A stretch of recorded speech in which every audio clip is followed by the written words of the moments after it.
नमस्कार, आप देख रहे हैं पूछता है भारत और मैं हूं ऐश्वर्या कपूर। और आज पूछता है भारत में ऐश्वर्या का एजेंडा है कि आज तक जब भी बात कांग्रेस मुक्त भारत की हुई तो नाम आया नरेंद्र मोदी ने कहा था, बीजेपी ने कहा था, लेकिन आज दर्शकों, देशवासियों, यह बात कोई और नहीं बल्कि शरद पवार के बगल में खड़ी होकर ममता बनर्जी कह रही। वो ममता बनर्जी जिन्होंने बीजेपी को तो अभी हराया है पश्चिम बंगाल में, वो ममता बनर्जी जो स्वर्गीय देश के पूर्व राष्ट्रपति प्रणब मुखर्जी की प्रोटेजे मानी जाती हैं राजनीति में, वो ममता बनर्जी जो एक समय में खुद कांग्रेस का एक अभिन्न अंग थी, वो ममता बनर्जी जिन्होंने अपना पॉलिटिकल करियर कांग्रेस से ही शुरू किया, आज वो ममता बनर्जी कह रही हैं कि कांग्रेस में वो जान नहीं, कांग्रेस में वो दमखम नहीं जो एक विपक्ष में होना चाहिए, कांग्रेस में वो जान नहीं जो बीजेपी को मुंहतोड़ जवाब दे सके। ये कौन कह रहा है? ममता बनर्जी कह रही है, पश्चिम बंगाल की मुख्यमंत्री कह रही हैं। वो ममता कह रही हैं जिन्होंने अभी भारतीय जनता पार्टी को पश्चिम बंगाल के इलेक्शन में मुंहतोड़ हराया है बीजेपी को। वो ममता बनर्जी कह रही हैं यूपीए है कहां? यूपीए है कहां? शब्द समझिए राजनेताओं के। इन्होंने अपनी राजनीति प्रणब मुखर्जी से सीखी है। ये कहती हैं कि शरद पवार को मैं बहुत वरिष्ठ मानती हूं, तो आप समझ लीजिए जो शरद पवार और प्रणब मुखर्जी से राजनीति सीखा हो और वो ये कह रहा हो यूपीए कहां है, तो उसका मतलब क्या है, कितना दूर तक जाता है ये शब्द। कांग्रेस के ऊपर जो वार ममता बनर्जी इस समय कर रही हैं, गोवा से लेके और उत्तर पूर्व तक, हरियाणा से लेके आंध्र प्रदेश तक, कोई एक राजनेता जिसका छोटा बड़ा जो भी कद हो, वो अगर कांग्रेस की लीडरशिप से संतुष्ट नहीं हो, और वो नंबर बहुत ज्यादा है, इसलिए ममता बनर्जी को चुनना पड़ रहा है कि कौन है वो जिसको वो लें और कौन है जिसको वो छोड़ें। लेकिन महत्वपूर्ण बात यह कि पहली बार भारत में बात हो रही है एक ऐसे विपक्ष की जो कांग्रेस के बिना हो। कांग्रेस के बिना 2014 के बाद जब नरेंद्र मोदी ने सोनिया गांधी को हराया, पछाड़ा मनमोहन सिंह और सोनिया गांधी को, तो उसके बाद बात हुआ कि कांग्रेस अब विपक्ष में बैठेगी। लेकिन पहली बार 2021 में ममता बनर्जी और शरद पवार एक साथ हैं। ममता बनर्जी जमा शरद पवार और एक तरफ सोनिया गांधी अलग थलग। केसी वेणुगोपाल राहुल गांधी के सिपह सालार हैं, जो अब ज्योतिरादित्य सिंधिया के बीजेपी में जाने के बाद केसी वेणुगोपाल कह रहे हैं अरे विपक्ष, कांग्रेस के बिना विपक्ष सब ख्याली पुलाव। साहब, जो सपना देखता है वही पूरा करता है। और ममता बनर्जी ने पश्चिम बंगाल में द होल माइट सबको हराया, पूरे बीजेपी को हराया। असलियत है, फैक्ट्स हैं, ये सबके सामने हैं। पश्चिम बंगाल में कौन जीता? ममता जीती। वो ग्राफिक दोबारा लाइए डायरेक्टर साहब, ग्राफिक पे रहिए। लेकिन आज महाराष्ट्र में जब ममता गई तो ममता ने क्या कहा कि उद्धव की तबीयत खराब है, उद्धव ठाकरे जी की। मैं उनके बेटे से मिली, आदित्य ठाकरे से, और मैं संजय राउत जी से। शरद पवार बगल में खड़े हैं। इसलिए महत्वपूर्ण है दर्शकों कि आपको समझना पड़ेगा कि इन दो दिग्गजों ने एक साथ खड़े होके, एक साथ वन आर्म्स लेंथ पे खड़े हैं दोनों, और दोनों ने क्या क्या बात कही है सुनिए आप। शरद पवार ने कहा जरूरत नहीं है कांग्रेस को एलियनेट करने की, यानी शरद पवार ने कहा कोई जरूरत नहीं है सोनिया गांधी को अलग थलग करने की। लेकिन वहीं जैसे ही ममता बनर्जी की बारी आई, ममता बनर्जी ने कहा UPA, what UPA, where is UPA? कहा कि यूपीए, कांग्रेस में वो दम नहीं है कि बीजेपी को उखाड़ सके, कांग्रेस में वो शक्ति नहीं है, वो पैनापन नहीं है। ममता बनर्जी देख रही हैं कि राहुल गांधी, उन्हें पता है हर 15 दिन में उन्हें जाना होता है कहीं ना कहीं, किसी ना किसी बहाने से, किसी ना किसी काम से वो बिल्कुल नॉट रीचेबल हो जाते हैं। ये सैकड़ों, हेमंत बिस्वा शर्मा से लेके कई कांग्रेस नेता हैं, जगदंबिका पाल, कई कांग्रेस नेता, पूर्व कांग्रेस नेता जो अब बीजेपी या फिर अलग अलग पार्टियों में चले गए, उन्होंने कहा भाई ये ऐसी पार्टी है जिसके नेता के पास अपने नेताओं से मिलने का समय नहीं है। सोनिया गांधी तो सिर्फ कमलनाथ जी से मिलेंगे, अहमद पटेल अब स्वर्गीय हैं, मिलते नहीं है, नहीं, वो सिर्फ 2 ही लोगों से मिलती थी, अहमद पटेल और Kamal Nath on a regular basis. बाकी सारे जो मिडिल लेवल और छोटे नेता हैं उनका तो मौका ही नहीं सोनिया जी से मिलने का, वो तो राहुल और प्रियंका से मिलना चाहते हैं, लेकिन राहुल गांधी किसी को समय नहीं देते, समय देते हैं तो बात नहीं करते, एक जगह से उठाते हैं दूसरी जगह ड्रॉप कर देते हैं। अगर वो नेता सुन रहे हैं तो उन्हें समझ आ रहा होगा किन के बारे में मैं बात कर रहा हूं। तो ऐसे में तृणमूल कांग्रेस को लग रहा है कि तृणमूल कांग्रेस एक ऐसा समूह इकट्ठा कर सकती है उन नेताओं का जिनकी जड़ पे पकड़, जिनकी जड़ पर पकड़ हो, चाहे हरियाणा हो, तृणमूल का कोई मतलब था अभी तक नहीं, लेकिन आ रहे हैं। गोवा में तृणमूल का कोई मतलब था नहीं, लेकिन आ रहे हैं। उत्तर पूर्व, नॉर्थ ईस्ट, तृणमूल का कोई मतलब कहते था लेकिन आया। किस स्तर पे आया? पूरा का पूरा सेक्शन, ये सांगमा साहब आ गए, बोला सब एक साथ तृणमूल में आ गए, सरकार तृणमूल की। तो तृणमूल कांग्रेस क्या कर रही है? Mamata Banerjee sending a message, एक मैसेज दे रही है वो सीधा सोनिया गांधी को, आपकी जरूरत नहीं है मैम, थैंक यू। ये कौन कह रहा है? बीजेपी नहीं, ममता बनर्जी कह रही हैं। और आज ये इसलिए महत्वपूर्ण हो जाता है दर्शकों, क्योंकि ये सिर्फ 24 नहीं, आने वाले उत्तर प्रदेश के इलेक्शन में भी आपको लगेगा। उसी ग्राफिक पे रहिए डायरेक्टर साहब, उसी ग्राफिक पे, क्योंकि बात अब होगी शरद पवार जी की। शरद पवार को विपक्ष के वरिष्ठतम नेता है, ये वो नेता है जिन्होंने कांग्रेस छोड़ी थी जब सोनिया गांधी को कांग्रेस का अध्यक्ष बना दिया गया था। इन्होंने पीए सांगमा साहब, स्वर्गीय तारिक अनवर जी जो अब दोबारा आ गए हैं कांग्रेस में, इन सब 3-4 नेताओं ने एक साथ कांग्रेस छोड़ी थी। ममता बनर्जी ने उसके बाद छोड़ी। लेकिन अब ममता बनर्जी का शरद पवार के समकक्ष खड़ा होके यह कहना कि कांग्रेस की अब जरूरत नहीं। अपराजिता सारंगी सांसद हैं, भारतीय जनता पार्टी की वरिष्ठ नेता है, जुड़ेंगी, अभी रुकिए, पूरा पैनल जुड़ेगा। टीएमसी के रिजू दत्ता जुड़ेंगे, किशोर तिवारी जुड़ेंगे, प्रतिमा सिंह कांग्रेस की, बीएसपी के धर्मवीर चौधरी राष्ट्रीय प्रवक्ता हैं, तारिक अहमद लारी समाजवादी पार्टी के। आज समझना पड़ेगा कौन किसके साथ है। लेकिन दर्शकों 1 मिनट और ले रहा हूं अपराजिता जी, क्योंकि यह बात जब भी बात होती थी, मैं हमेशा कहता हूं कि डेमोक्रेसी में सशक्त भारत की जरूरत है। अगर एक सशक्त भारत होता तो आपको लगता है कि राकेश टिकैत जैसे नेता अपनी मनमानी करके आपके और हमको यह कह पाता कि 26 जनवरी आ रहा है? यह विपक्ष का काम। जब विपक्ष कमजोर होता है तो ऐसे लोग उसकी जगह लेने की कोशिश करते हैं, और यह असलियत है, और कई बार सक्सेसफुल भी हो जाते हैं। हमने दिल्ली में देखा था, बीजेपी कमजोर थी, कांग्रेस, शीला दीक्षित, स्वर्गीय शीला दीक्षित उस समय सत्तारूढ़ थी, अरविंद केजरीवाल आए, इंडिया अगेंस्ट करप्शन के बाद आए, चढ़ गए, और आज तक है कोई टक्कर नहीं। बीजेपी दिल्ली स्टेट में टक्कर नहीं दे पाती है साहब, रियलिटी है ये। लेकिन राष्ट्रीय स्तर पे क्या हो रहा है?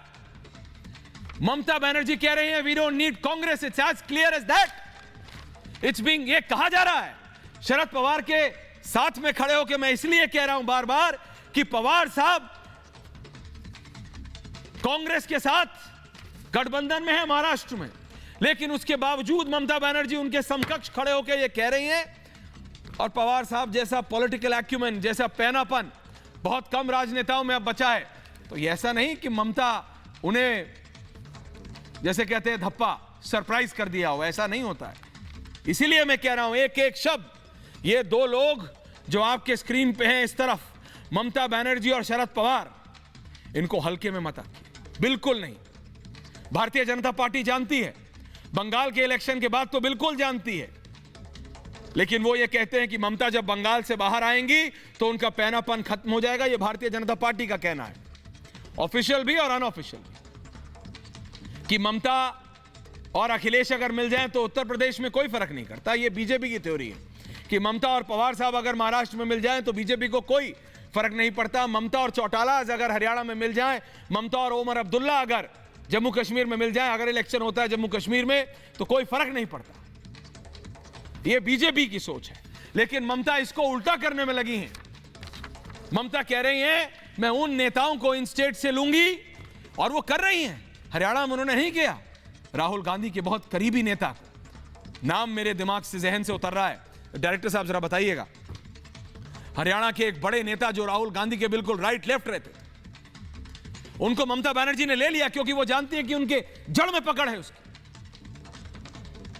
नॉर्थ ईस्ट, गोवा, अपराजिता जी जब आएंगी मैं पूछूंगा अगले 1 मिनट में, गोवा में अचानक पूरा का पूरा यूनिट तृणमूल कांग्रेस में मिल जाता है, तो क्या अभी भी आप उसी थ्योरी पे चलेंगे कि ये जो क्षेत्रीय राजनीतिक दल हैं ये अगर एक साथ आ जाएं, कांग्रेस के बिना अभी आने के लिए तैयार है? ये कह रहे हैं कांग्रेस कमजोर है, कांग्रेस की लीडरशिप दिशाहीन है, चाहे वो ऑफिशियली नहीं कह रहे हो, लेकिन रीजन यही है क्योंकि जो लोग, और ऐसा नहीं है कि ममता अकेले कर रही है, शरद पवार साहब उधर हैं तो कांग्रेस के साथ ही, लेकिन ऐसे 6 नेता हैं जो पिछले 1.5 से 2 सालों में अलायंस होने के बावजूद, हास्यास्पद है लेकिन सुनिएगा कितने पैने और शातिर राजनेता है, अलायंस है कांग्रेस के साथ, लेकिन कांग्रेस के ही नेता कांग्रेस को छोड़ के एनसीपी ज्वाइन कर रहे हैं, एक अलायंस में, लेकिन फिर भी तोड़ रहे हैं, और ममता के साथ में खड़े होकर कह रहे हैं there is no need to alienate Congress. और अशोक तंवर हरियाणा के वो नेता, हरियाणा के वो नेता जिन्होंने सोनिया गांधी जी को नमस्ते कहा, टाटा बाय बाय, कहा मैं जा रहा हूं तृणमूल कांग्रेस। क्या मतलब है हरियाणा का तृणमूल कांग्रेस का हरियाणा में? अगर आप बीजेपी से पूछे बोले कोई औचित्य नहीं है, क्या है भाई, कितने लोग हैं, लेकिन क्या आप 6 महीने बाद भी ये कहेंगे? वो अपना काडर बना रहे हैं साहब, वो ऐसे लोगों को अपने साथ जोड़ रहे हैं जिसमें कांग्रेस के अध्यक्ष और कांग्रेस के बड़े बड़े नेताओं ने उनका औचित्य नहीं समझा। तो क्या सीधा पैनल पे जाते हैं तो क्या अभी भी बीजेपी इनको हल्के में लेगी? क्या अभी भी रिजू दत्ता, मैं पहले आपके पास आ रहा हूं, तृणमूल के प्रवक्ता हैं, और अपराजिता सारंगी, सबको रखिएगा मल्टी में। रिजू दा, ममता दी ने बोल दिया कांग्रेस जरूरत नहीं है, ममता दी ने पवार साहब के बराबर में खड़े होकर कहा कांग्रेस की जरूरत नहीं। What UPA, where is UPA? देखिए ऐश्वर्या जी, पहले मैं ये आपको बता देना चाहता हूं कि हमारा तृणमूल कांग्रेस का जो लड़ाई है, हाँ, हमारी जो लड़ाई है वो इस देश में जो अभी तानाशाही चल रहा है, या आप उसे मोदीशाही कह सकते हैं, उसके खिलाफ है जी। मैं आपको ये भी कहना चाहता हूं कि जो क्षेत्रीय दल है वो सारे इकट्ठे हैं मुद्दों पे, जो मुद्दे इस देश के मुद्दे हैं, इस देश के लोगों के मुद्दे हैं। और रहा बात यूपीए का, तो मैं ये भी आपको कहना चाहता हूं कि यूपीए बोल के इस देश में अभी कुछ चीज है नहीं। कांग्रेस कमजोर पड़ चुकी है और इस देश को एक मजबूत विपक्ष की जरूरत है, और इस देश की मजबूत विपक्ष के लिए ममता बनर्जी, तृणमूल कांग्रेस इस देश की जनता के नेतृत्व में लड़ाई कर रही है। आपने देखा बंगाल के इलेक्शन में क्या हुआ, आपने देखा कि गोवा में कांग्रेस ने सरकार बनाया, फिर सरकार गिर गया और बीजेपी ने सरकार बना लिया। तो कांग्रेस अपने वादे और अपने इरादों दोनों में ही वो समझौता करती है, तृणमूल कांग्रेस समझौता नहीं करती। कांग्रेस हमारे अगेंस्ट में इलेक्शन लड़ती है बंगाल में, तो और वो सोचती है कि हम उनको सपोर्ट करेंगे दिल्ली में जाके, ये तो नहीं हो सकता। तो सीधा बात यह है कि हमारा सिंगल पॉइंट एजेंडा है कि 2024 में बीजेपी और नरेंद्र मोदी को देश से हटाना है। और नरेंद्र मोदी एक बहुत बड़ा चेहरा है। नहीं, आप कोशिश कर रहे हैं रिजू दा, आप कोशिश कर रहे हैं रिजू दत्ता जी। मेरा आज ये है, आपका अल्टीमेट टारगेट तो पूरा विपक्ष का यही है कि नरेंद्र मोदी को हटाना है। कोशिश तो जारी है लेकिन कर नहीं पा रहे हैं, वो एक अलग बात है। लेकिन अपराजिता सारंगी जी, अभी तक लगता था कि संसद में ही कांग्रेस कमजोर हो गई। मेरे को यह लगता था कि कांग्रेस अभी भी, मैं जब भी बात करता था कि डेमोक्रेसी में, Aparajita ji you been an officer as well, you are a former bureaucrat ma'am, अभी तक ये हमेशा सिविक्स की क्लास में पढ़ाया जाता है स्कूल में भी कि डेमोक्रेसी में एक स्ट्रांग ऑपोजिशन की बहुत इंपॉर्टेंट भूमिका होती है, एक सशक्त विपक्ष की बहुत महत्वपूर्ण भूमिका होती है। लेकिन तृणमूल कांग्रेस तो पूरे विपक्ष पूरे विपक्ष की जगह लेने को तैयार है। और आप माने या ना माने, लेकिन पवार साहब का सटल सपोर्ट है कहीं ना कहीं। अपराजिता जी को शायद आवाज नहीं जा रही है, मैं पहले ममता काले जी के पास जा रहा हूं और तब तक मैं अपराजिता जी का ऑडियो कनेक्ट कर रहा हूं। जी ममता जी, ममता काले जी, अभी तक यह लगता था कि कांग्रेस के बिना विपक्ष एक साथ कैसे आएगा, लेकिन ममता दी ने तो साफ कर दिया, what VPA, what UPA, where is UPA? Mamata Kale. Absolutely जी, धन्यवाद ऐश्वर्या जी। सबसे पहली बात वहीं से शुरुआत करूंगी जो आपने अभी कैप्शन में भी एक जगह दिया था कि विपक्ष का खेला हो गया है। खेला हो बे, आपस में जिस तरीके से विपक्ष लड़ रहा है ये कोई अच्छी बात नहीं है, ये दुख की बात है। जैसे आपने भी बोला कि किसी भी लोकतंत्र के लिए एक मजबूत और सकारात्मक विपक्ष का होना बहुत ज्यादा आवश्यक है और मैं भी इस बात पर बहुत विश्वास करती हूं। लेकिन यहां पर एक ऐसा विपक्ष दिखाई दे रहा है जो बिल्कुल टूटा हुआ, फूटा हुआ, कमजोर, दिशा विहीन, मुद्दा विहीन, राजनीति विहीन विपक्ष है और इनका सिर्फ एक ध्येय है, ये कारण देश के आदरणीय प्रधानमंत्री मोदी जी को सत्ता से हटाना और भारतीय जनता पार्टी को किशोर जी प्लीज वेट, मतलब देश की चिंता नहीं है, अपने पास कोई पॉलिटिकल एजेंडा नहीं है, अपनी राजनीति नहीं करनी है, जनता के लिए कुछ नहीं करना है, सिर्फ भाजपा को हराना है। तो अगर इतना नेगेटिव और डिस्ट्रक्टिव इनका सोच है तो फिर ये विपक्ष कहलाने के लायक नहीं है। दूसरी बात, for a change I do agree with Mamata Didi for the first. एक सेकंड किशोर जी, रिलैक्स। जब दीदी ने ये बात बोली ऐश्वर्या जी कि मैं बोलूं, बोलिए बोलिए। मैं पहली बार ये इस बात पर अग्री करती हूं जब ममता बनर्जी दीदी ने ये बोला कि राहुल गांधी तो विदेश में रहते हैं। मैं बहुत समय से एक बात बोलती आई हूं, वो ये कि राहुल गांधी इस देश के अंदर पार्ट टाइम पॉलिटिशियन है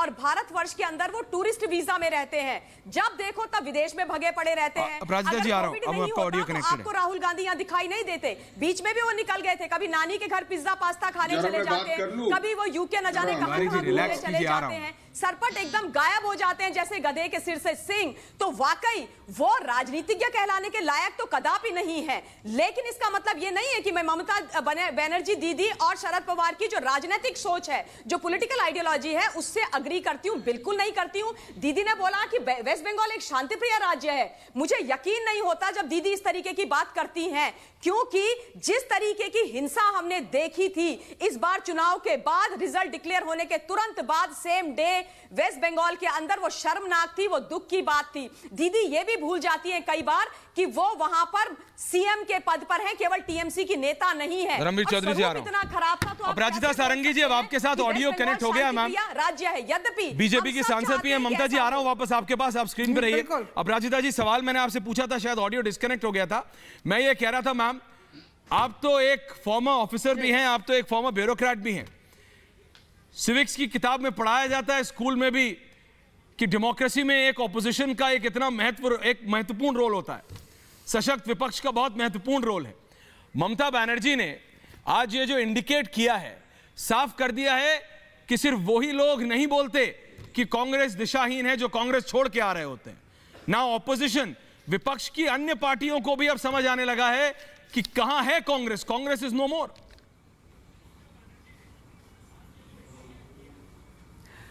आप सबको मेरा नमस्कार।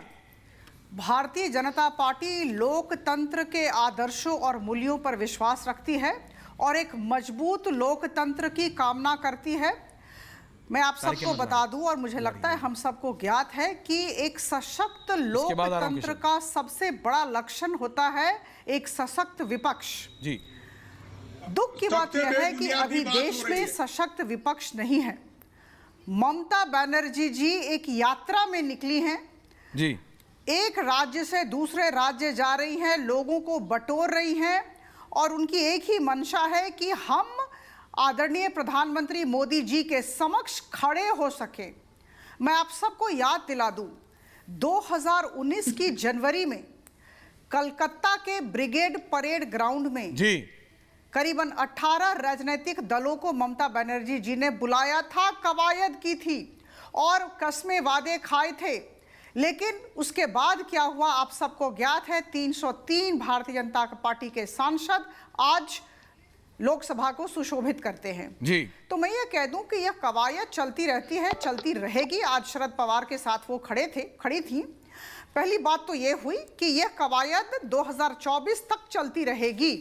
2014 के पहले भी हुई, 2019 के पहले भी हुई और अभी इसकी शुरुआत हो चुकी है, 2024 तक चलेगी। लेकिन आदरणीय प्रधानमंत्री जी के बलिष्ठ नेतृत्व के समक्ष, उनकी विकास की राजनीति के समक्ष, मैं सिर्फ ये पूछ रहा हूं आपसे अपराजिता जी, सब चलने वाला नहीं है। और अभी तक तो एक ये मजाक था कि Rahul Gandhi is the best leader for not Congress but BJP के लिए, अभी तक ये एक मजाक चलता था पॉलिटिकल सर्कल्स में। यहां जो भी बैठे हैं सबको पता है, प्रतिमा जी मेरे से चाहे एग्री करें चाहे डिसएग्री करें, लेकिन अगर ममता बनर्जी आ जाएंगी तो अपराजिता जी, बंगाल में कोशिश तो की बीजेपी ने पूरी, लेकिन ममता दी ने अपना लोहा मनवा दिया जैसे तैसे सब करके। तो बीजेपी को अपना काम डबल करना पड़ेगा ना अगर ममता बनर्जी जैसा ऑपोजिशन होगा तो। ये तो रियलिटी है अपराजिता जी। देखिए,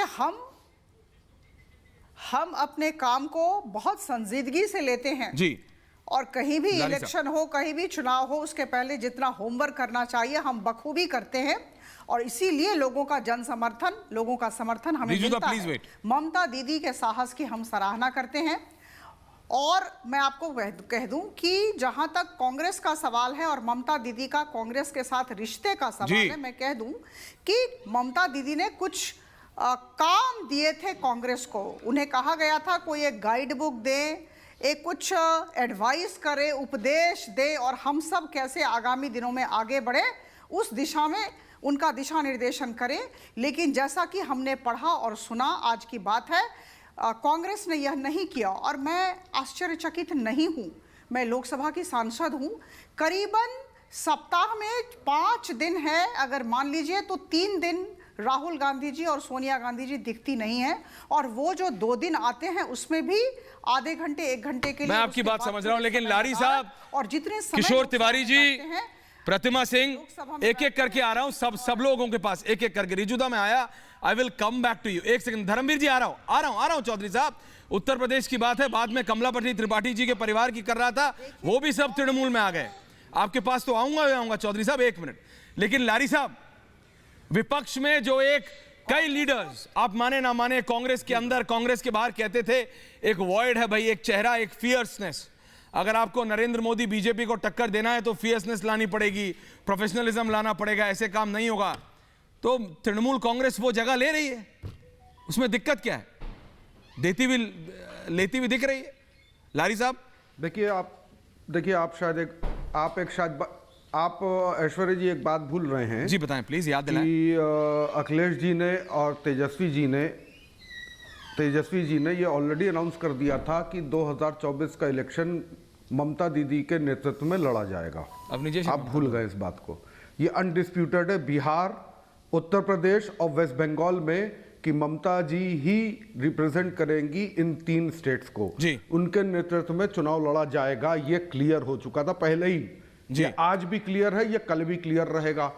उसी के तहत ममता जी ने ऑलरेडी यहाँ पे, हमने वहां पे, उन्होंने यहाँ पे अपना अनाउंसमेंट किया, हम बिना शर्त समर्थन करते हैं और हम इनकी मीटिंग्स करेंगे। मेरी खुद ड्यूटी समाजवादी पार्टी की तरफ से लगी थी, मैं जाके वहां पे वेस्ट बंगाल में प्रचार कर रहा था, without any candidate of Samajwadi party मैं वहां प्रचार कर रहा था तृणमूल कांग्रेस का। ये सब आपको याद होगा, कई बार डिबेट्स में बैठता था तो बंगाल से बैठता था। अब रही तीसरी बात कि राहुल गांधी ऐसे, सोनिया गांधी वैसी, तो ये आते नहीं है तो वो जाते नहीं है। अब इनके खाने पीने और निकालने का भी ये सत्ता पक्ष हिसाब रखते हैं, क्योंकि इनका नेतृत्व ऐसा है जो बाथरूम में कैमरा लगा के जासूसी तक करता है। तो नेतृत्व जब ऐसा है तो उसके कर्मचारी वैसे ही होंगे। और वैसे भी अधिकारियों की चाटुकारिता की आदत कभी खत्म नहीं होती है, सिवाय महामंडन गान करने के और चाटुकारिता करने के। मैडम ने कोई बात तो की नहीं है, पॉजिटिव बात तो कुछ की नहीं, सिवाय चाटुकारिता के, उसका बातों का जवाब दिया नहीं है। रही उनके इकट्ठा करने की बात, हम इकट्ठा कर रहे हैं कि हम क्या कर रहे हैं। जब 43 लोगों के साथ, 33 लोगों के साथ आप लोग कर सकते हैं, तो अगर हम किसी को अपना नेतृत्व अगर सौंप दें तो आपको क्या एतराज है? इनको एतराज तो होना नहीं चाहिए, लेकिन हर चीज में एतराज है। मैं एक बात कहूंगा कि आपको बेहतर लगता है ना, आपको क्या बेहतर है? समाजवादी पार्टी, देखिए अखिलेश यादव, प्रियंका गांधी, लारी साहब, साफ सवाल है, आपके लिए कौन सा प्रेफरेंशियल है? आपके लिए यूपी का छोड़िए, मैं कह रहा हूं ममता दी कह रही हैं कौन सी यूपी है, आप भी यही मानते हैं कौन सी यूपी है? बिल्कुल ठीक कह रही हैं। वो बिल्कुल ठीक कह रही हैं। आप भी कह रहे हैं ना कि कांग्रेस नहीं है। किधर है यूपी है? मुझे दिखा दीजिए, कोई गलत बात तो कहीं। धर्मवीर चौधरी जी आप क्या कहते हैं? कांग्रेस चौधरी साहब बीएसपी क्या कहती है? अवनीश जी आ रहा हूं, सिर्फ ये सुन के आ रहा हूं। वही तो हम कह रहे हैं, ममता जी को तो हमने ऑलरेडी अनाउंस कर दिया। बिल्कुल धर्मवीर चौधरी साहब बीएसपी, सपा का सुन लिया बीएसपी। तिवारी साहब आ रहा हूं आपके। ऐश्वर्य चौधरी साहब बोलिए। चौधरी साहब। ऐश्वर्य जी जनाब। ऐश्वर्य जी ये जो कांग्रेस है, इसने दलितों का, शोषितों का, वंचितों का कांग्रेस को सबने हटा दिया है और शोषण किया है। प्रियंका जी को लाया जाए बीच। सुन तो लीजिए जी, सुन रहा हूं बोलिए। सुन रहा हूं जनाब, चुपचाप सुन। इन्होंने जो है शोषितों का, दलितों का बहुत शोषण किया। इन्होंने माइनॉरिटीज के लोगों का बहुत शोषण किया। इन्होंने पिछड़ों का, अति पिछड़ों का बहुत शोषण किया। इसीलिए आज कांग्रेस बैकफुट पर चली गई जन विरोधी नीतियों के कारण। इन्होंने दलितों का कभी साथ नहीं दिया, इन्होंने गरीबों का कभी साथ नहीं दिया। हाँ। इनके घर बनते चले गए, लेकिन गरीब का घर उजड़ता चला गया। और आज कांग्रेस का ये फेलियर है, जो ये सांप्रदायिक शक्तियां, जो संकीर्ण सोच की ताकतें हैं, जो देश के विभाजन की कारण हैं, ये आज सत्ता में बैठी हुई हैं। ऐश्वर्य जी, आज कांग्रेस जिन रास्तों पे गई थी, बीजेपी भी उन्हीं रास्तों पे जा रही है। बहुजन समाज पार्टी देश की वो पहली पार्टी है जो 530 लोकसभा पर प्रत्याशी लड़ाने का काम करती है। ना कांग्रेस करती है, ना बीजेपी करती है, ना तृणमूल कांग्रेस करती है। 30 सेकंड्स आई हैव टू और इंटरवीन। बहुजन समाज पार्टी उसके बाद में आ रहा हूं अपराजिता जी। पार्टी है। ये डॉक्टर प्रतिमा सिंह को जरा लाया जाए, जरा लेफ्ट पे अचानक थोड़ा डिबेट में थोड़ा अलाइनमेंट थोड़ा बिगड़ गया। डायरेक्टर साहब माफी चाहता हूं। बोलने तो दीजिए भाई। चौधरी साहब बोल दिया, अब बचा क्या है? ऐश्वर्य जी बचा क्या? चौधरी साहब बोल दिया सब। तिवारी जी को लाइए, तिवारी जी को। आ रहा हूं, वापस आ रहा हूं चौधरी साहब, वापस आ रहा हूं। तिवारी जी आप भी बोल दीजिए, आपके लिए कांग्रेस है कि आपके लिए भी गई? अरे 10 सेकंड और दीजिए। अरे आ रहा हूं 30 दूंगा, आ रहा हूं। हाँ बोलिए तिवारी जी। नॉटी तिवारी इज है टुडे। हाँ तिवारी सर बोलिए। अरे ऐश्वर्या बोलने का मौका दिया, इसलिए धन्यवाद। सर जरा मैं बात कर लेता हूं जी। आज वो महाराष्ट्र में आई थी, ममता बनर्जी जी महाराष्ट्र में आई थी, और महाराष्ट्र से उन्होंने रीजनल पार्टियों को आह्वान किया कि वही अब विकल्प दे सकते हैं। लेकिन मैं सिंह साहब की बात से सरोकार नहीं रखता। कांग्रेस मध्य प्रदेश, राजस्थान, गुजरात, ऐसे कई राज्य हैं जहां कांग्रेस पर्याय बन के आई है, और कांग्रेस को उसका राष्ट्रीय अस्तित्व को आप डिनाई नहीं करना। एक बात। दूसरी बात, रीजनल पार्टियों की जो सत्ता आई है 2019 के बाद, जो उनका स्वरूप बढ़कर आया है 19 के चुनाव के अंदर भी, तो आप साउथ में देखिए, फिर जहां से अपराजिता चुन के आती है वहां भी देखिए, तो अभी 216 सांसद ये रीजनल पार्टीज के पास है। तो रीजनल पार्टी एक पर्याय बन के आई है। अपराजिता जी, आप मोदी को कोई विकल्प नहीं हो सकता। मैं आपकी बात समझ गया, मैं आपका एंगल समझ गया। आप जरा एक सेकेंड प्रतिमा सिंह को ले आइए, विजुदा को। प्रतिमा सिंह वर्सेस ऑल है आज। अपराजिता जी आ रहा हूं, अपनी जय दादा आ रहा हूं, सिर्फ 30 सेकंड और जी। ये दर्शकों, मैं प्रतिमा जी आपसे सवाल पूछूं ना, इससे पहले सिर्फ मैं बता रहा हूं, एसपी, बीएसपी, टीएमसी, और मैं बता रहा हूं 3-4 पार्टी और ले लीजिए आप, जितना ये था यूपीए सब भाग रहा है। प्रतिमा जी वर्सेस ऑल है। प्रतिमा जी सब कह रहे हैं कांग्रेस की जरूरत नहीं है। नमस्ते बोला कांग्रेस का जरूरत, सबको सुना। ये मैं नहीं कह रहा हूं, ये एसपी, बीएसपी, टीएमसी सबके लीडर्स कह रहे हैं। सुन लीजिए, बोलिए मैडम। अरे देखिए, पिछले 7 सालों में अगर भारतीय जनता पार्टी और नरेंद्र मोदी जी की जन विरोधी नीतियों के खिलाफ कोई आवाज उठा पाया है तो वो सिर्फ राहुल गांधी जी है और कांग्रेस पार्टी है। चाहे सपा हो, चाहे बसपा हो, मायावती जी तो, अखिलेश यादव जी तो ईडी और सीबीआई के डर से कुछ बोलते ही नहीं है। उन्हें तो ईडी और सीबीआई का डर इतना खाया रहता है, एक गिलास पानी पी रहे हैं अभी चौधरी साहब, नहीं जुटा पाते। चाहे वो किसानों की आत्महत्या का मामला हो, हाथरस की बिटिया की रेप और उसके बाद हत्या का मामला हो, तो ये तो ऐसा विपक्ष, ये तो ऐसी पार्टियां हैं जो मोदी जी के डर के बैठी हुई हैं। और अगर विपक्ष कमजोर होता और राहुल गांधी जी कमजोर होते तो कृषि कानून इस देश में वापस नहीं लिया जाता। ये रोल बैक की सरकार है और सिर्फ अवनीश जी सब लोग गलत है, प्रतिमा जी सही कह रही हैं। ये उसका भय है। अवनीश जी सब लोग पैनल पे गलत है, डॉक्टर प्रतिमा सिंह ठीक कह रही हैं। नहीं लारी साहब अब आप कॉमेडी, लारी साहब हंसने के सिवा आप अपनी हंसी उड़वा रही हैं। अपराजिता जी जो कह रही हैं आप अपनी एक सेकंड प्रतिमा जी रिलैक्स। और कुछ नहीं कर रही, आप अपनी हंसी उड़वा रही हैं। मुझे मखौल उड़वा रही है। 40 सेकंड दे दीजिए, मैं जो बोलूंगा उसका अरे जवाब 1.5 मिनट दादा, नाराज आप मत होइए। अभी आपने 1.5 मिनट ऐश्वर्या 1.5 मिनट आपका। प्रतिमा जी रिलैक्स, आ रहा हूँ वापस। ऐश्वर्या बोलिए। ऐश्वर्या अभी आपने प्रतिमा जी ऐश्वर्या relax। आपने अभी लालू यादव का वो बयान तो दिखाया नहीं जिसमें उनसे पूछा गया अभी महीने भर पहले कि आप कांग्रेस से समर्थन लेंगे, तो उन्होंने कहा हमने अपनी जमानत जब्त करानी है क्या। ये लालू यादव का बयान है। ये वो लालू यादव है जिन्होंने महागठबंधन बनाया था। ये वो अखिलेश यादव लारी साहब है जिन्होंने यूपी को ये 7 लड़के पसंद हैं, जिन्होंने कांग्रेस के साथ मिलकर इलेक्शन लड़ा था। मैं आपको बताऊं, ये कोई नई बात नहीं है। ये 2014 के बाद से ना मुझे एक अजीब सी एक वाक्य सुनने को मिल रहा है कि विपक्ष मजबूत होना चाहिए। ये भी पक्ष की जिम्मेदारी है, विपक्ष मजबूत होना प्रतिमा जी चाहिए। एक एक करके पहले क्या मजबूत नहीं होना प्रतिमा जी चाहिए? एक-एक वो पक्ष की, ये पक्ष की प्रतिमा जी प्लीज डोंट डू दिस। मैं किसी के बीच में बोलता नहीं हूं। कोई नहीं बोलेगा, मैं किसी के मैं देखिए मैं किसी के बीच में नहीं बोलता हूं। अपराजिता जी आ रहे हैं। अभी कांग्रेस अवनीश जी बोलिए टॉपिक पे। हाँ कांग्रेस में पवन वर्मा, हाँ मैं सुन लीजिए, मैं 10 सेकंड, मुझे 20 सेकंड दे दीजिए, मैं बात खत्म करूंगा अपनी। पवन वर्मा और यशवंत सिन्हा जो बहुत पहले भूतपूर्व हो चुके थे, उनको छोड़ करके कांग्रेस के ही तो सारे नेता आ रहे हैं। वो इधर रहे या उधर रहे, सिर्फ नेता बदला, पार्टी तो वही, विचारधारा तो वही है, वही तो है वो सब। और खुद ममता बनर्जी कांग्रेस से निकली हुई, शरद पवार कांग्रेस से निकले हुए हैं, अशोक तंवर कांग्रेस से वहां चले गए, गोवा के फलेरियो वहां चले गए, मेघालय में चले गए। ये विपक्ष नाम की खिचड़ी जो बेंगलोर में एक बार दिखाई दी थी, आपने देखा था ना, ये सारे लोग हाथ बांध के खड़े हुए थे, सब इन्होंने। लेकिन अवनीश जी अब सब में नेता बनने की नहीं, लेकिन अवनीश जी नेता बनने की, सब नहीं, प्रधानमंत्री बनने की बड़ी इच्छा। एक आप चेंज देख रहे हैं अवनीश जी, अपराजिता जी को भी लाइएगा। एक चेंज है, पिछली बार यह था कि क्या अखिलेश ममता को मानेंगे कि नहीं। अखिलेश ने पहले ही मान लिया है। क्या लालू प्रसाद यादव के बेटे मानेंगे ममता दीदी को? नहीं, उन्होंने पहले ही मान लिया है। शरद पवार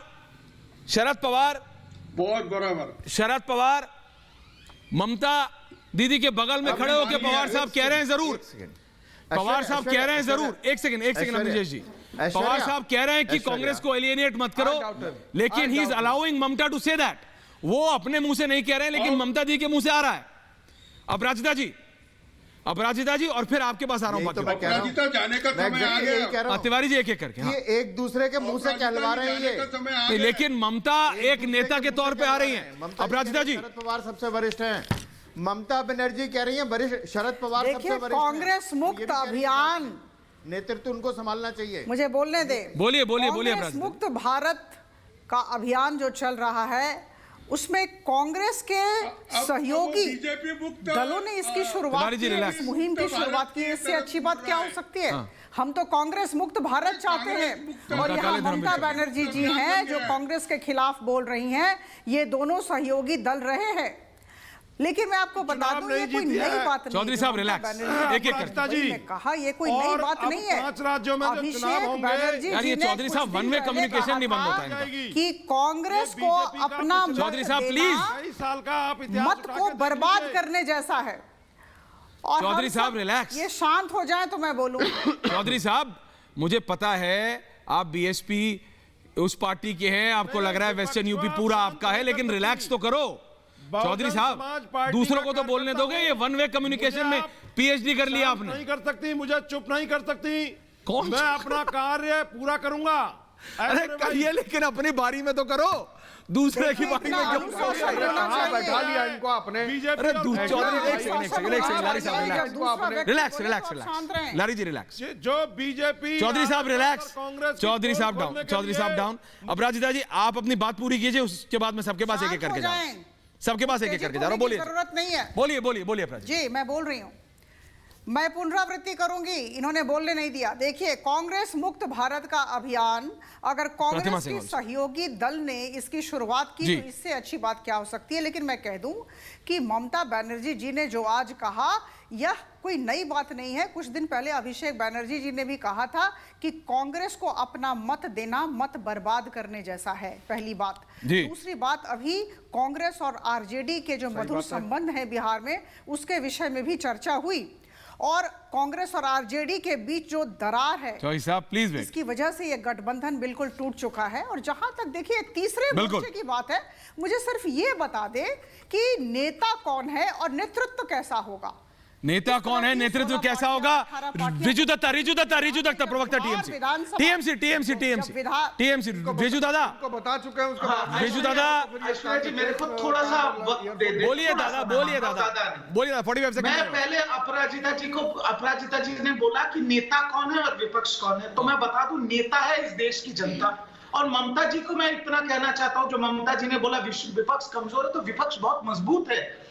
सारे राष्ट्र जो रीजनल पार्टीज है उनका मुद्दा एक ही है और वो है देश के हित में, और देश के हित में और जनता के जो मुद्दे हैं उसको सामने रखने के लिए और देश को आगे बढ़ाने के लिए बीजेपी को हटाना जरूरी है। और उसके लिए ममता बनर्जी, आप देखिए 2014 में जब मोदी जी आए थे उनका यूएसपी क्या था, वो 3 टाइम के गुजरात के मुख्यमंत्री थे। तो ममता जी का पॉलिटिकल सीवी आप देखिए, 3 टाइम के बंगाल के चीफ मिनिस्टर, 7 बार का एमपी, 4 बार यूनियन मिनिस्टर और 30 साल का नेशनल पॉलिटिक्स का एक्सपीरियंस। तो मोदी जी के सामने अगर इस देश में कोई नेता है जो खड़े होके सबको एक साथ लेके जनता के हित में इस देश के लिए और इस देश की संविधान के लिए लड़ाई कर सके, तो वो है ममता बनर्जी। ममता काले जवाब दे रही है। ममता काले, अपराजिता जी वापस आ रहा हूं आपके पास इन 30 सेकंड्स। अपराजिता जी, ममता काले बोलिए ममता जी।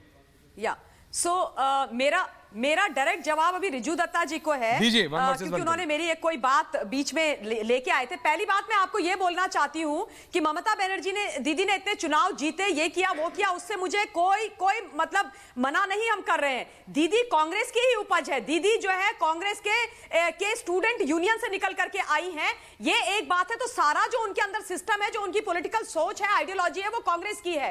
तो कांग्रेस को खत्म करके दूसरी कांग्रेस शुरू करने वाली जो बात है, पॉइंट नंबर 1। पॉइंट नंबर 2, आप कह रहे हैं कि ममता दीदी देश के बारे में सोचती है। मैं आपको ये बताऊं कि ममता दीदी इस देश के प्रधानमंत्री को अपना प्रधानमंत्री नहीं मानती है। ममता दीदी इस देश को अपना देश नहीं मानती है। ममता दीदी केंद्र की नीतियों को वेस्ट बंगाल में लागू करने से मना कर देती है, ताकि ये ना लगे कि मोदी जी के लोगों को एक एक करके रिजुदा, अगर इतनी अपराजिता जी कमिंग टू यू मैम, संकीर्ण विचारधारा एक राजनेता की हो, वो नेशनल लेवल की बेतुकी बातें करके फायदा आगाज कर सकती है, ये सोचने वाली बात है। देखिए ममता काले जी, मैं आपको एक चीज, बेतुकी बातें नहीं है, ये सच है, ये कड़वा सच है रिजू, और ये सच आप लोगों से सुना नहीं जाता है। क्या ममता दीदी ने ये नहीं बोला था कि वो मोदी जी को अपना प्रधानमंत्री नहीं मानती है? किसको मानती है? किसको मानती है आप मुझे ये बताइए। और अगर एक प्रदेश की मुख्यमंत्री ऐसी सोच अपने के बारे में रखती हो, तो आप मुझे ये बताइए कि वो किस प्रकार का विपक्ष बना रही है। आप ये बताइए कि वो किस प्रकार की देश की संरचना कर रही है। आप ये बताइए। एक एक करके रिजुदा, ममता काले प्लीज रिलैक्स। सोच रख रही है। लारी साहब कह रहे हैं, लारी साहब, समाजवादी पार्टी लारी, समाजवादी पार्टी लारी जी, तिवारी जी आ रहा हूं, तिवारी जी एक एक करके, लारी जी, तिवारी जी, सबके पास आ रहा हूं एक एक करके। थोड़ा रखिए, आप सब एक साथ आ रहे हैं, रुकिए। हाँ लारी जी बोलिए, बहुत देर से शांत हैं आप। अरे आ रहा हूं ममता जी, एक सेकंड। हाँ लारी जी देखिए ममता जी जो बोली हैं, ममता जी जो बोली हैं, ममता जी बेसिर पैर की बात कर रही है। हम ऑलरेडी अनाउंस कर चुके हैं, 3 स्टेट ऑलरेडी अनाउंस कर चुका है कि Mamata ji will be the face of PM in 2024। Now, Mr. Sharad Pawar has also said that she'll be the face. तो बता दो। ठीक है, अब चाटुकारिता तो मैं कर नहीं पाता हूं। आपके वहां हो सकता है अमता ममता सब हो, हमारे वहां एक ही ममता है जिनका नाम दीदी है। दीदी, ओ दीदी करके हम नहीं बुलाते, हम बहुत रिस्पेक्ट से दीदी को बुलाते हैं, औरतों की रिस्पेक्ट करते हैं, बौखौल नहीं उड़ाते जैसे आपके महाराज जी दाढ़ी बाबा उड़ा रहे थे, जो लड़कियों की बाथरूम में जाके कैमरा लगा के जासूसी करते थे। आपके पास विवेकी मुद्दा है कि आप मुसलमानों का कत्ल करिए, आप हिंदुओं का कत्ल करिए और अकेले राज करिए। प्रधानमंत्री हमने नहीं देखा जो ऐसा काला कानून लेकर आता है, जो औंधे मुंह जाकर चाट के वापस लेता है, थूकता है और चाटता है, वापस लेता है कृषि कानून, क्योंकि वो जानता था वो चाटुकारिता अंबानी अडानी की कर रहा है, इसलिए उसको वापस लेना पड़ा। और अंबानी अडानी समझ गए। अपराजिता जी धर्मवीर चौधरी एक करके, Aparajita ji Dharmveer Chaudhary, ma'am last 30 second, Aparajita ji Dharmveer Chaudhary 1 vs 1 ji बोलिए 30 सेकंड एक करके। चौधरी साहब बात पूरी होने दीजिएगा मैम। देखिए एक अभिव्यक्ति है, दिल हूं अरमान भरा। ममता बनर्जी जी का दिल अरमान भरा है, प्रधानमंत्री की कुर्सी की तरफ देख रही हैं, लेकिन मैं बता दूं कि भारत की समस्याओं के विषय में इतनी चिंतित न हो, पहले पश्चिम बंगाल की समस्याओं का समाधान करें। मैं आप सबको बताना चाहती हूं कि विधानसभा के चुनाव के बाद पश्चिम बंगाल में 123 केस यौन निर्यातना के हुए हैं और करीबन 51 मर्डर हुए हैं, और दुर्नीति भी पश्चिम बंगाल में चरम सीमा पर है। जितने भी विकास के मानदंड हैं इसमें पश्चिम बंगाल बहुत पीछे है, तो मुझे लगता है कि देश की चिंता भी ना करें। अभी वेस्ट बंगाल की मैं आपकी बात समझ गया लारी साहब, और शब्दावली पे थोड़ा जरा काबू रखा कीजिए लारी साहब, कई बार मैंने निवेदन किया। अपना नेतृत्व फाइनल करें, नेतृत्व के विषय में निर्णय लें, तब तीसरे मोर्चा की बात एक करके। धर्मवीर चौधरी जी लास्ट 30 सेकंड्स आपके दे रहा हूं, आज बीएसपी को दे रहा हूं लास्ट 30 सेकंड्स। बोलिए चौधरी साहब, आप हमेशा बोलते हैं मुझे समय नहीं देते। रिजुदा प्लीज बोलिए चौधरी साहब, 30 सेकंड आपके। ऐश्वर्य भाई, हम किसी भी विपक्षी एकता का समर्थन स्वागत करते हैं, हाँ, लेकिन इन नेताओं में दम नहीं है। किसमें है? नेताओं के पास में, विपक्ष के पास में दम किसमें है? कि वो दलित की बेटी, दम किसमें है? हम सबकी बहन, आदरणीय बहन कुमारी मायावती जी को प्रधानमंत्री घोषित करें, तो ये विपक्ष की एकता मजबूत होगी। और ये दलित समाज के लोगों ने, सर्व समाज के लोगों ने जिस तरीके से कांग्रेस का एक अलग एंगल आया भाई साहब, वैसे ही ये बीजेपी का सफाया होगा, लेकिन ये बहन एक अलग एंगल आया होगा, बहन जी के नेतृत्व में होगा, बहुजन समाज पार्टी के नेतृत्व में होगा, बाकी किसी में। फिर आप कहते हो मैं आपको टाइम क्यों नहीं देता, लेकिन ठीक है। मैं आपकी एक बात ये समझ आ रहा है, देखो कांग्रेस सबसे पहले गायब हो गई। कांग्रेस बोला मेरे को जाने दो भाई सबसे पहले। आप सबका बहुत बहुत धन्यवाद। पूछता है भारत में एक बात साफ हो गई है कि चाहे एसपी हो चाहे बीएसपी, ममता बनर्जी की इस बात से तो सब सहमत है कि Congress is not up for it, there needs to be another alternative. एक और ऑल्टरनेटिव ढूंढना पड़ेगा अगर बीजेपी को टक्कर देनी है 2024 में। बहुत बहुत धन्यवाद। आप सबका पूछता है भारत।